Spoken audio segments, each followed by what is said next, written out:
বন্ধুরা, সফল আপনি তখনই হবেন যখন সফলতার গাইডলাইন মেনে কাজগুলো করবেন।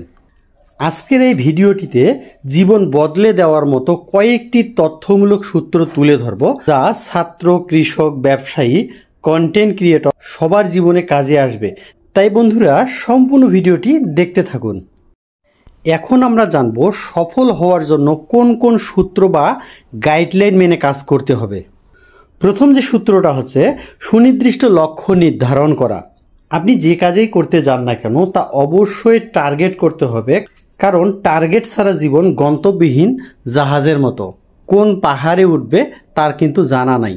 সময় নির্ধারণ বা টাইম ম্যানেজমেন্ট। আপনি যদি সঠিকভাবে সফল হতে চান তাহলে অবশ্যই সময়কে সঠিকভাবে কাজে লাগান এবং সোশ্যাল মিডিয়ায় সারাদিন পড়ে না থেকে আপনার কাজকে সময় দিন এবং নির্দিষ্ট একটা টার্গেট নিন যে এত সময়ের মধ্যে বা এত দিনের মধ্যে অবশ্যই আমাকে কাজটা শেষ করতে হবে।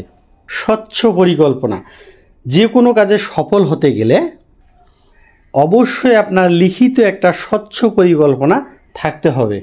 এর পরের যে টপিকটা হচ্ছে স্মার্ট ওয়ার্ক এবং কৌশল। শুধুমাত্র কলুর বলদের মতো পরিশ্রম না করে ভাবুন কোন কৌশলকে কাজে লাগিয়ে খুব সহজে আপনার কাজকে সহজে করা যায়। লেগে থাকার ইচ্ছা। আপনার জীবনে যত বড় টার্গেট হবে সেই কাজটি করা কিন্তু তত বেশি সময় লাগবে। এই কারণে বন্ধুগণ, অবশ্যই আপনাদেরকে লেগে থাকার প্রবল ইচ্ছা থাকতে হবে। তথ্য প্রযুক্তি।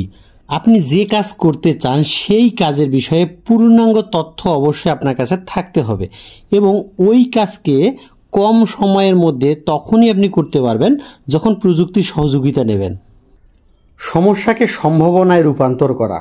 করোনার মহামারীতে যখন সারা বিশ্বের অর্থনৈতিক চাকা অচল হয়ে গেছিল, ঠিক সেই সময়কে যারা কাজে লাগিয়ে নতুন কিছু চিন্তা ভাবনা করছে, আজকে তারা বেশিরভাগ মানুষই কিন্তু সফল। তাই আপনার জীবনে যত বড় সমস্যায় হোক না কেন, ওই সমস্যাকে কাজে লাগিয়ে কিভাবে সম্ভাবনায় রূপান্তর করবেন তা অবশ্যই কিন্তু আপনাকে ভাবতে হবে। তো বন্ধুরা, ভিডিওটি কেমন লাগলো কিংবা সফলতা লাভের আরও যদি কোনো সূত্র আপনার জানা থাকে অবশ্যই কমেন্টে জানাবেন, তাহলে আরও মানুষের কিন্তু উপকার হবে। তো বন্ধুরা, ভিডিওটি যদি ভালো লাগে তাহলে আপনার ফেসবুকের টাইমলাইনে শেয়ার করে আপনার সকল বন্ধুদেরকে জানানোর সুযোগ করে দিন। দেখা হচ্ছে পরবর্তী আর একটা তথ্যমূলক ভিডিওতে। সে পর্যন্ত ভালো থাকবেন, সুস্থ থাকবেন, শুভকামনা রইল।